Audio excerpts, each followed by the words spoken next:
Praise the lord. మన ప్రభు అయిన యేసుక్రీస్తు సిలువలో పలికిన మొదటి మాట లూకా సువార్త 23వ అధ్యాయము 34వ వచనము. Gospel of Luke chapter 23 verse 34. యేసు, తండ్రి, వీరేమి చేయుచున్నారో వీరెరుగరు గనుక వీరిని క్షమించుమని చెప్పెను. వారు ఆయన వస్త్రములు పంచుకొనుటకై చీట్లు వేసిరి. ఇక్కడ మనము మన ప్రభువైన యేసుక్రీస్తు శిలువలో పలికిన మొదటి మాటగా, తండ్రి, వీరేమి చేయుచున్నారో వీరెరుగరు గనుక వీరిని క్షమించుము అని చెప్తున్నారు. ఇక్కడ మనము మన ప్రభువైన యేసుక్రీస్తు శిలువలో పలికిన 7 మాటలు, 7 అద్భుతాలు. చనిపోయే ముందు కూడా ఆయన గురించి ఆయన ఆలోచించట్లేదు. ఆయన ఈ లోకానికి ఎందుకు వచ్చారు, ఏ పని మీద ఈ లోకానికి వచ్చారు, ఆ పని గురించి మాత్రమే ఆయన ఆలోచిస్తున్నారు. ఆయన ఈ లోకానికి ఏ పని మీద వచ్చారు అనే ఆ విషయం గురించి ఆలోచిస్తున్నారు తప్ప, ఇతరుల గురించి ఆలోచిస్తున్నారు తప్ప, మన గురించి ఆలోచిస్తున్నారు తప్ప ఆయన గురించి ఆలోచించుకోవట్లేదు. ఆయన ఈ లోకానికి మనల్ని క్షమించటానికే మన ప్రభువైన యేసుక్రీస్తు ఈ లోకానికి వచ్చారు. మన పాపాలను క్షమించటానికే ఆయన ఈ లోకానికి వచ్చారు. మన కోసం ఆయన రక్తాన్ని ధారలుగా కార్చారు. నా స్థానంలో, నీ స్థానంలో మనకు బదులుగా ఆయన అవమానాలు, నిందలు పొంది ఆయన మన స్థానంలో మనకు బదులుగా ఆయన సిలువలో వేలాడారు. The first message from the cross is forgiveness. He is the forgiving God.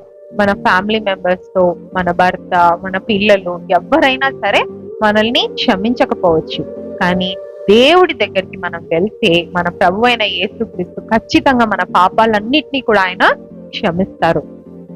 ఎప్పుడైతే మనము దేవుని దగ్గర పాప క్షమాపణ పొందుకుంటామో, మనము నిర్మలమైన మనస్సు కలిగి మనము మన చుట్టూ ఉన్న వారిని కూడా మనము క్షమించగలము. యేసు ప్రభు మాటలు జీవపు ఊటలు. ఆయన మన కొరకు శిలువ పైన ఆయన మన కొరకు విజ్ఞాపన చేస్తున్నారు. క్షమించడం అనేది దైవ స్వభావం. అది అందరికీ సాధ్యం కాదు. ఎవరైతే దేవుని చేత క్షమించబడతారో వారు మాత్రమే ఇతరులను క్షమించగలరు. మనకు కీడు కలుగజేసిన వారిని, మనల్ని హర్ట్ చేసిన వారిని, మనల్ని బాధ పెట్టిన వారిని క్షమించడం అనేది చాలా కష్టమైన విషయం. మన అహం మనకి అడ్డొస్తుంది. కానీ మనము మన ప్రభు అయిన యేసుక్రీస్తును, మనకు మాదిరిగా ఉన్న మన ప్రభువుని చూసినప్పుడు మనకు క్షమించడం అనేది సాధ్యమవుతుంది. మనం ఎవరి వల్లైనా నష్టపోయామా పర్వాలేదు, దేవుడు మనల్ని హెచ్చిస్తాడు. మనకు మాదిరిగా ఉన్న మన ప్రభువుని చూసినప్పుడు మనకు కూడా మనకు కీడు చేసిన వారిని కూడా మనము క్షమించగలము. ఆయన ఇక్కడ అంటున్నారు, తండ్రి, వీరేమి చేయుచున్నారో వీరెరుగరు గనుక వీరిని క్షమించమని చెప్తున్నారు. నిజంగా వారికి తెలీదా వారు ఏం చేశారో? వారికి ఏం తెలీదు అంటే పాపం యొక్క తీవ్రత వారికి తెలీదు.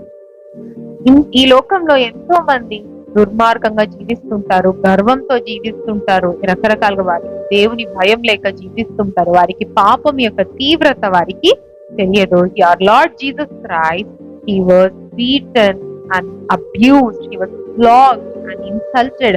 ఆయన మీ మొహం మీద ఉమ్మి వేశారు. It was a hard time even to take breath. ఆయన మాట్లాడడానికి కూడా ఆయన అక్కడ చాలా కష్టమైన పరిస్థితిలో he was speaking about forgiveness. ఆయన క్షమించమని చెప్తున్నారు. ఆయన మత్తయి సువార్త 5వ అధ్యాయము 44వ వచనంలో మనం ఒకసారి మత్తయి సువార్త 5వ అధ్యాయము 44వ వచనం చూద్దాము.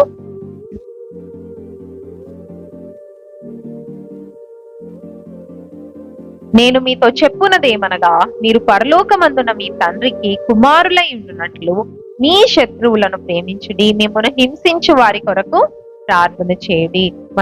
మన శత్రువుల కోసం మన శత్రువులను ప్రేమించాలంట. మనము మన పరలోకమందున మన తండ్రికి కుమారులై ఉండటానికి మనము మీ శత్రువులను ప్రేమించుడి అంటున్నారు. మిమ్మల్ని హింసించు వారి కొరకు ప్రార్థన చేయడి అంటున్నారు. ఇక్కడ మన ప్రభు అయిన యేసుక్రీస్తు శిలువపై ఆయనను హింసిస్తున్న వారి కొరకు ఆయన ప్రార్థన చేస్తున్నారు, విజ్ఞాపన చేస్తున్నారు.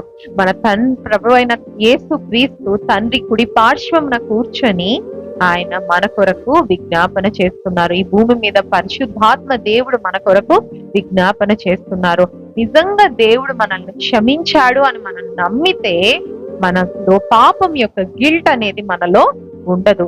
దేవుడు ఖచ్చితంగా మనల్ని ఆయన క్షమించే దేవుడు.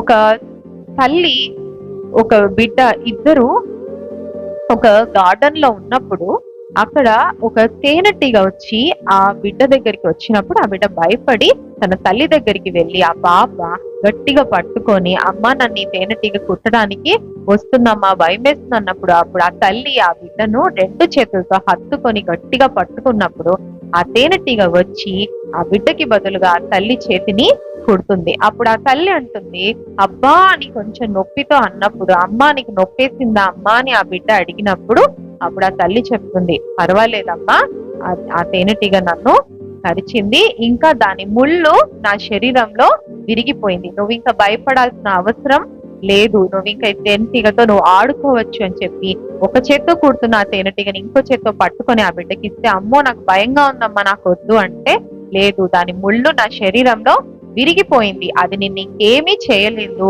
నువ్వు దాంతో ఆడుకోవచ్చు అని చెప్పి తన తల్లి ఆ బిడ్డతో చెప్పటం జరిగింది. అలాగే మన ప్రభువైన యేసుక్రీస్తు ఆయన మనల్ని ప్రొటెక్ట్ చేసి ఆయన శరీరంలో మన పాపములన్నిటినీ, మరణమును పాపమును విరచి ఆయన మనకు పరలోకమును జీవమును ఆయన మనకు ఇస్తున్నారు. దేవుడు మన పాపములన్నిటినీ కూడా ఆయన సిలువలో ఆయన మనల్ని క్షమించటానికి ఆయన తండ్రి వీరేమి చేయుచున్నారో వీరు ఎరుగరు గనుక వీరిని క్షమించుము అని చెప్తున్నారు. మన తండ్రి పాపాలన్నిటినీ క్షమించటానికి ఆయన సిద్ధంగా ఉన్నాడు. మనము పశ్చాత్తాపంతో మారు మనసు పొంది ఆయన దగ్గర మోకాళ్ళు వంగి ఆయన దగ్గర మనం ప్రార్థించి మన పాపాలన్నిటిని ఒప్పుకుంటే ఆయన అన్నిటినీ క్షమించి మనకు నూతన జీవితాన్ని ఇవ్వటానికి ఆయన సిద్ధంగా ఉన్నాడు. దేవుడు సర్వశక్తిమంతుడు, నిత్యం